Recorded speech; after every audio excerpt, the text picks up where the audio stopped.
Let me start this in a way most people don't.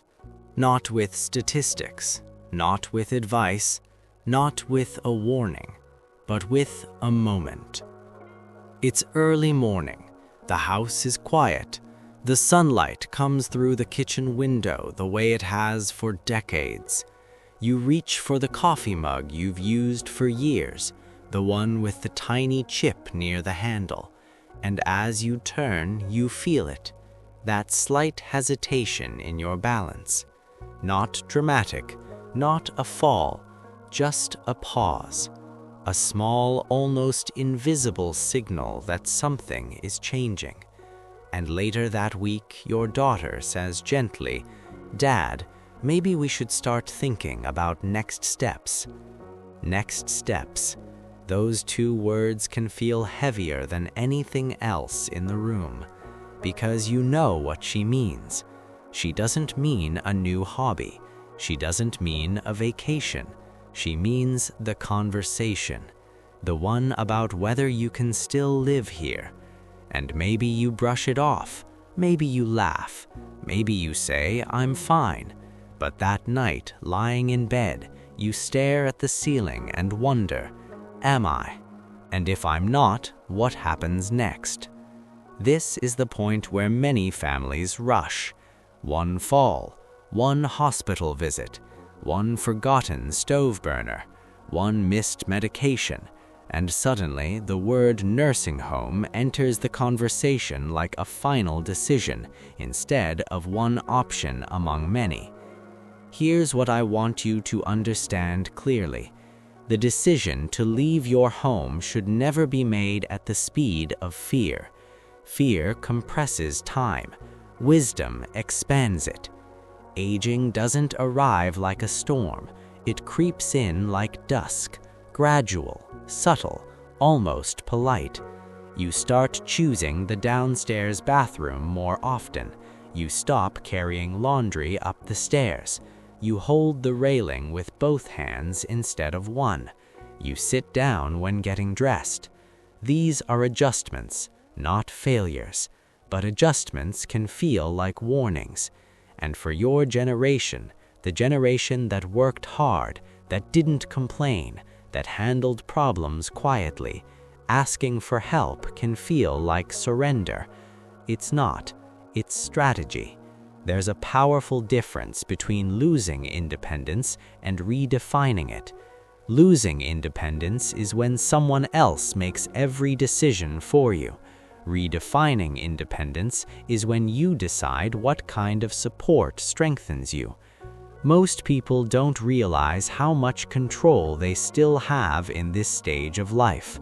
They assume there are only two paths, total independence or a facility, but life is rarely that black and white. Let's talk honestly about what people fear most about nursing homes. It's not just the building, it's the invisible shift. In your home, you choose when to wake up. You open your own refrigerator. You answer your own door. You sit in your favorite chair without asking permission. You are not on someone else's schedule. Even in good facilities, and there are good ones, structure replaces spontaneity. Meals are served at certain times. Medications are distributed on schedule. Staff rotates shifts. Privacy changes. For some people, that structure provides safety and relief. For others, it feels like shrinking. And here's something research has shown again and again. The human brain thrives in familiar environments. Your brain relaxes in known spaces. It moves automatically through rooms it understands. It feels oriented. When seniors relocate suddenly, even to a beautiful facility, something called transfer stress can occur. Sleep patterns shift. Appetite drops. Confusion increases temporarily. Energy decreases. Not because they're incapable, but because the brain is recalibrating. This doesn't happen to everyone, but it happens enough that we must respect it. Now let's address the real driver behind many early moves: fear of what might happen. Notice the wording, not what is happening, what might happen. Fear of another fall, fear of wandering, fear of isolation, fear of liability, fear of being blamed if something goes wrong. So the family thinks, let's eliminate the risk. But eliminating all risk often eliminates independence too. Life always carries risk, at 25, at 45, at 75. The goal is not zero risk. The goal is reasonable safety with layered protection. And that brings us to the alternative most people don't explore deeply enough: structured aging in place. Not denial, not stubbornness, not pretending you're 40, but building systems around you that allow you to remain safely at home longer. The first step is clarity. Before anyone discusses moving, get a comprehensive medical evaluation. Sometimes what looks like decline is actually dehydration, medication interactions, vitamin deficiencies, poor sleep, even mild infections. One hospital visit should not automatically determine your address for the rest of your life. Second, examine the house itself. Many homes were not designed for aging bodies. Loose rugs, dim lighting, slippery bathtubs, high shelves, uneven outdoor steps. Small modifications make enormous differences. Grab bars in bathrooms, walk-in showers, raised toilet seats, motion sensor lights, handrails on both sides of stairs, removing clutter pathways. These are not admissions of weakness, they are signs of intelligence.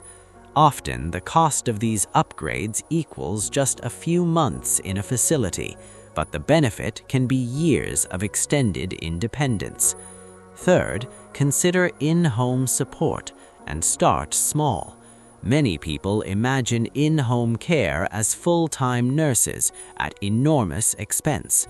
That's rarely how it begins. 3 hours, 3 days a week.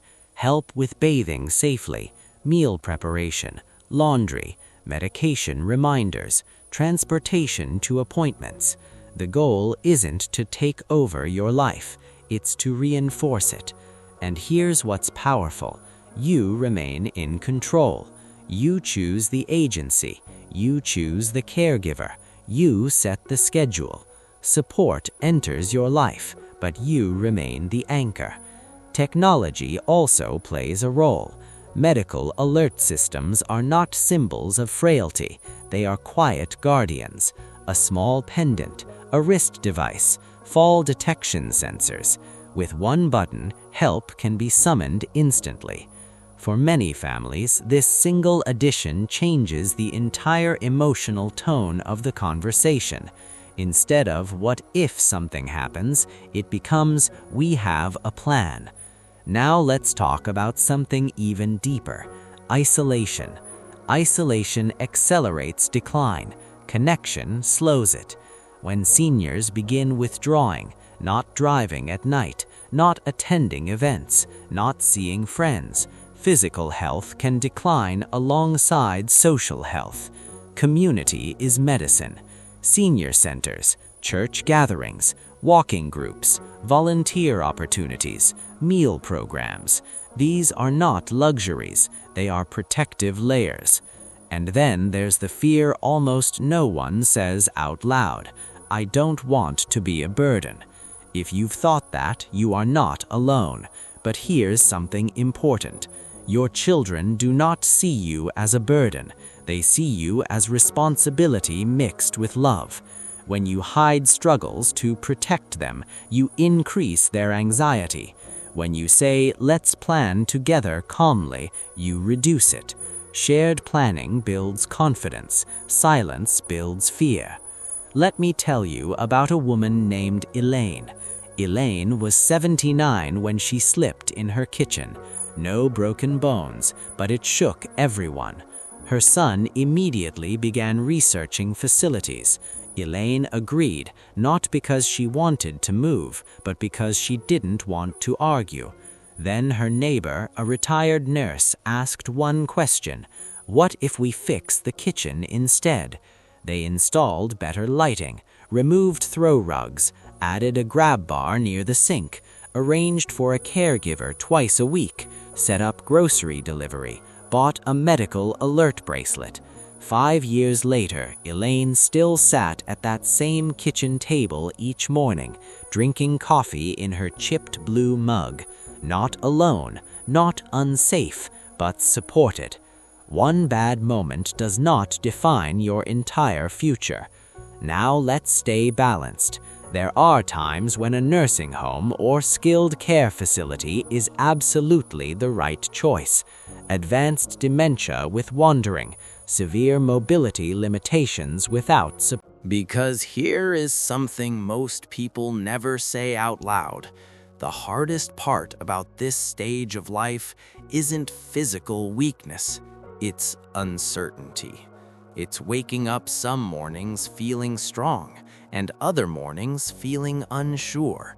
It's wondering which version of you will show up today.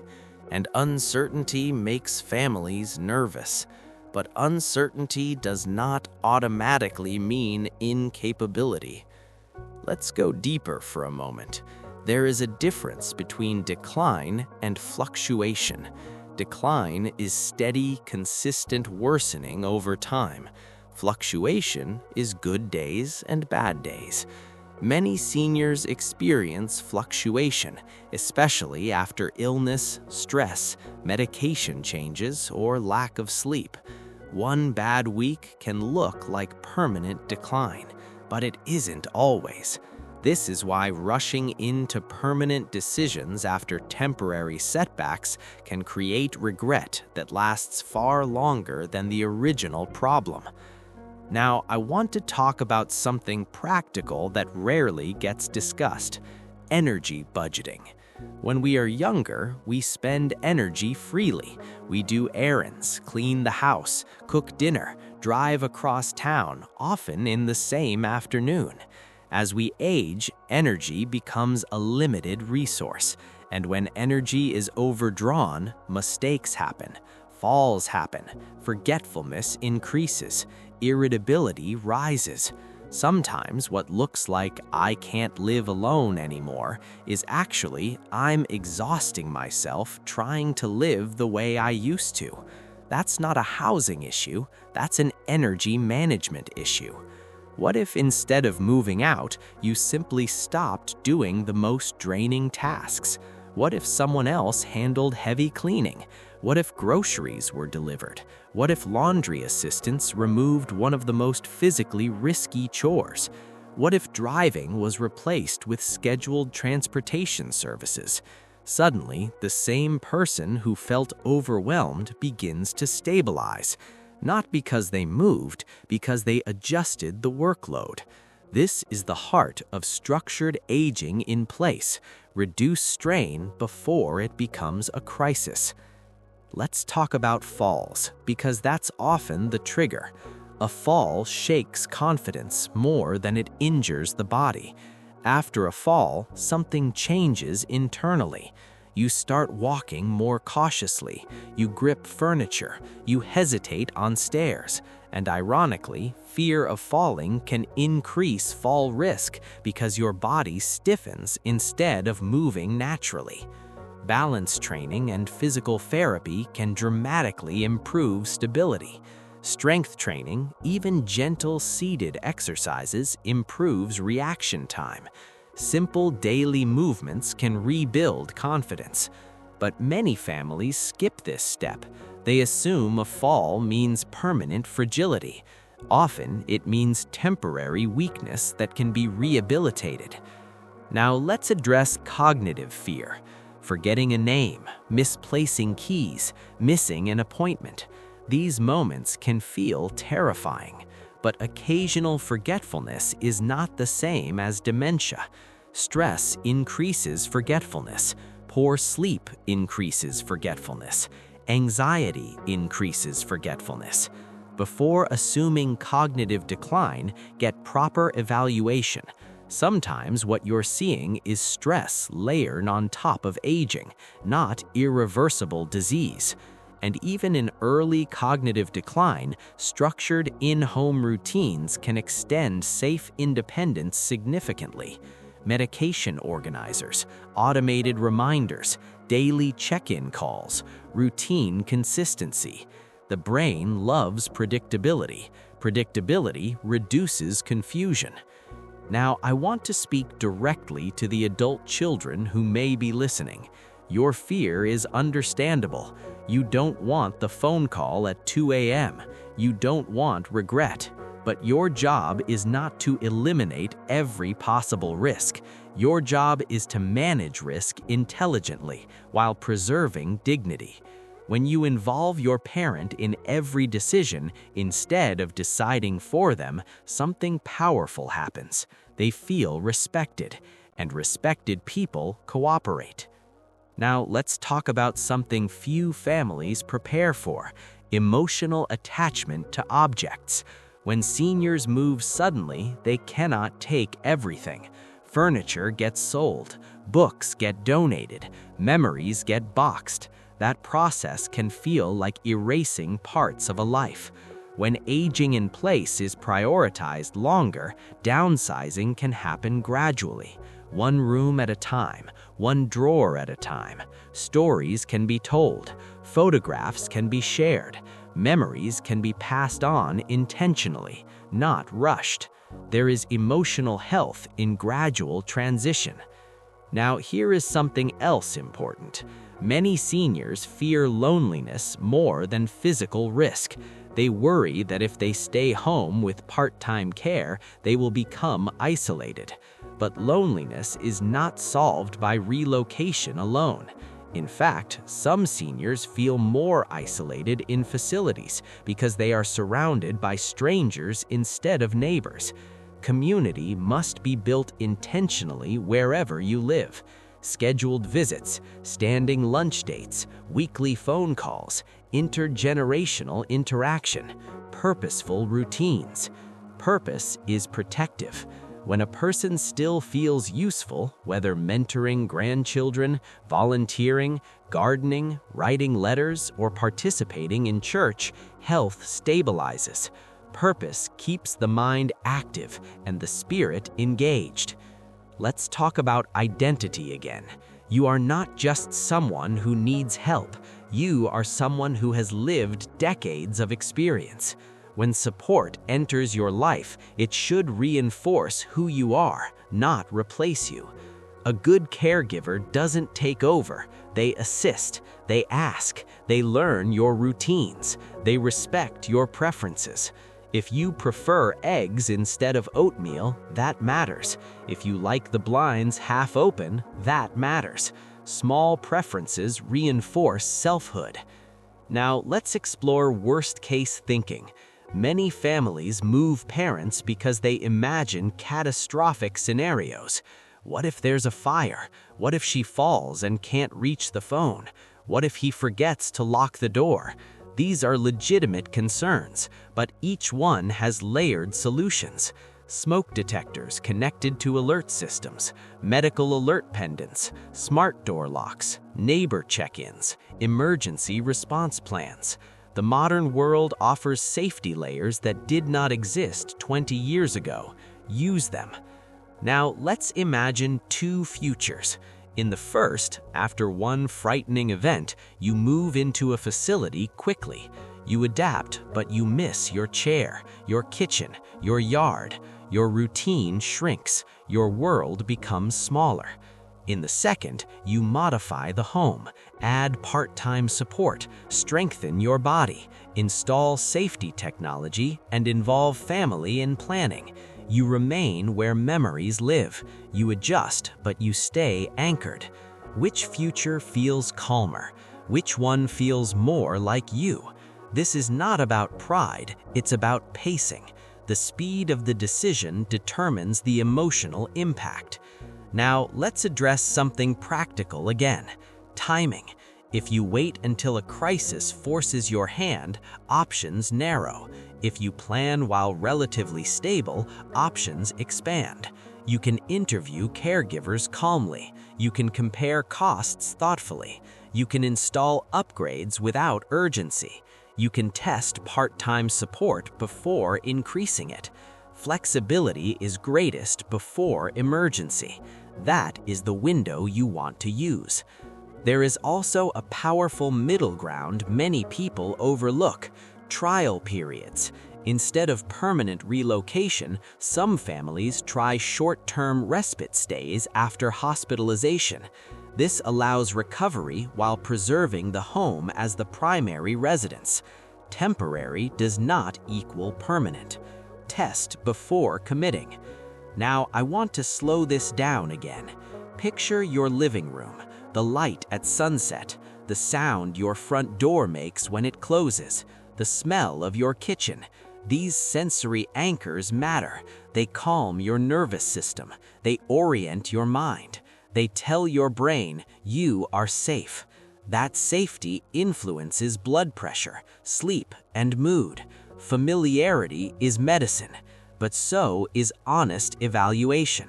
If at some point, even with support, safety cannot be maintained, then moving becomes the wise decision. The difference is this: you move because you evaluated thoroughly, not because fear cornered you. And that difference changes how you feel afterwards. When you know you explored every reasonable alternative, regret disappears. You say, "We did this at the right time," instead of, "I wish we had waited." Aging is not about clinging to youth.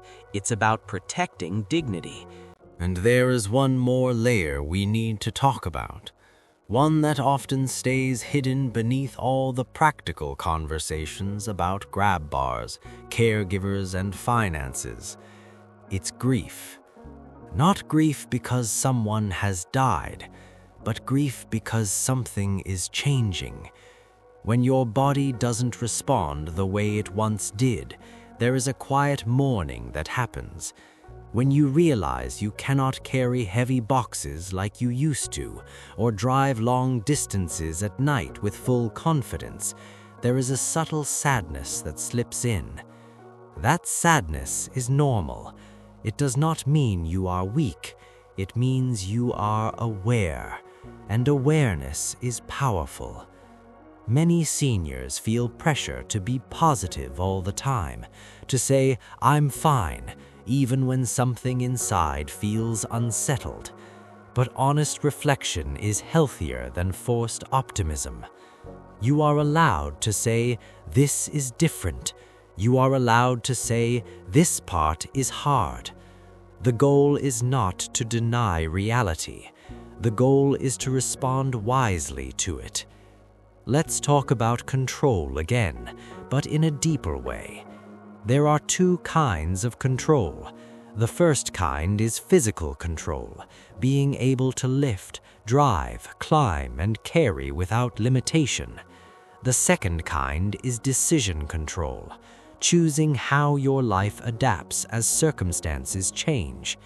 Even if physical control decreases, decision control can remain strong, and decision control is what preserves dignity. When you initiate the conversation instead of avoiding it, something shifts. Instead of your family saying, "We need to talk," you say, "Let's talk before there's a crisis." That single shift changes the tone completely.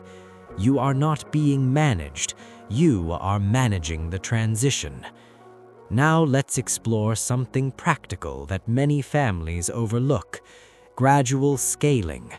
Support does not have to jump from 0 to full-time overnight. It can grow in layers. First, maybe it's grocery delivery, then transportation assistance, then weekly housekeeping, then help with bathing twice a week, then daily check-ins, layer by layer. Each adjustment gives you time to adapt emotionally. Each step allows you to evaluate what's working. And because it's gradual, it doesn't feel like losing everything at once. One of the biggest psychological shocks seniors experience is sudden total change. Gradual support feels collaborative. Sudden relocation feels imposed. There is a profound difference between those two experiences. Let's also address safety planning in a concrete way. If you live alone, ask yourself, do I have emergency contacts posted clearly? Do I have a neighbor who knows to check on me if newspapers pile up? Is my phone always within reach? Do I have duplicate keys stored safely? Is my lighting strong enough at night? Have I removed tripping hazards in hallways? These are not complicated fixes, but they dramatically reduce risk. Preparedness builds confidence. Confidence reduces anxiety. And reduced anxiety improves physical stability. Stress affects balance more than most people realize. Now I want to speak to something that is rarely discussed openly. Many seniors fear invisibility. They fear becoming the elderly person instead of being seen as who they truly are. When someone moves into a facility, sometimes their identity becomes simplified: room number, medication list, care schedule. But at home, identity remains layered. The gardener, the host, the neighbor who gives advice, the grandparent who tells stories at the dinner table. Identity anchors mental health. If aging in place allows you to retain those roles longer, that has value beyond numbers on a chart. Let's imagine something together. You wake up tomorrow and your life looks slightly different, not because you moved, but because you adjusted wisely. There is a rail installed where you once felt unsteady. There is a caregiver coming on Tuesdays and Thursdays. There is a medical alert pendant resting lightly around your neck. There is a calendar on the wall with community activities marked clearly. There is a transportation service scheduled for your doctor's appointment next week. And there is a sense, not of decline, but of design. You did not wait for something terrible to happen. You built protection around your life. That feels different, doesn't it? That feels empowered. Now let's address the possibility that eventually, despite all planning, you may need more care than home can provide. If that day comes, it does not erase the years you protected wisely. It does not mean you should have moved sooner. It means you adapted as long as reasonable, and then adapted again. Adaptation is the theme of long life. Think back to all the times you adjusted in your earlier decades. Career changes, children leaving home, financial setbacks, health scares. You adapted then. You can adapt now. But adaptation works best when it is thoughtful, not rushed. If you ever reach the point where skilled nursing becomes necessary, you will approach it differently if you know you explored every alternative first. You will not feel pushed, you will feel prepared. And preparation changes everything. Because regret often comes from wondering, what if we had tried something else first? Peace comes from knowing we tried what made sense. Now let's bring this back to something simple. Home is not just a structure. It is a rhythm. It is a routine. It is familiarity. It is the sound of your own footsteps in your hallway. When you protect that rhythm with intelligent support, you are not denying aging. You are honoring it. You are saying, I will adjust carefully, not fearfully. Let me give you one final reflection. There are seasons in life. Spring is growth. Summer is expansion. Autumn is harvest. Winter is reflection. Every season has dignity. Winter does not try to become summer again. It becomes still, wise, and intentional. Later life is not about proving strength. It is about exercising wisdom. Wisdom says, plan early, layer support, reduce risk intelligently, include family calmly, preserve dignity intentionally. If you are listening to this right now and you feel a quiet sense of relief, hold on to that. Relief means you understand that you have options. You are not standing at the edge of only one path. There are multiple roads forward, and you get to participate in choosing which one fits your values, your health, your finances, and your comfort. Before you rush into a nursing home because of one frightening event, pause. Ask yourself if safety can be strengthened at home. Ask if support can be layered. Ask if fear is louder than facts. Sometimes, after honest evaluation, a move will still be the right decision. But many times, with thoughtful adjustments, years of meaningful life can continue right where you are. And those years matter. The mornings in your kitchen, the evenings in your chair, the visits from your grandchildren, the comfort of your own bed. Those moments are not small. They are the texture of your life. Needing help does not erase that. It simply reshapes how it is protected. So don't rush. Don't let one hard week decide your future. Don't let fear compress a decision that deserves reflection. Build layers, invite support, strengthen what you already have. And remember this, independence is not doing everything alone. Independence is having a voice in how your life is lived. Keep your voice strong, keep your planning calm, and whatever path you eventually choose, let it be one that feels considered, intentional, and dignified, not rushed by fear, but guided by wisdom. That is how you protect not just your safety, but your sense of self. And that, more than anything, is worth preserving.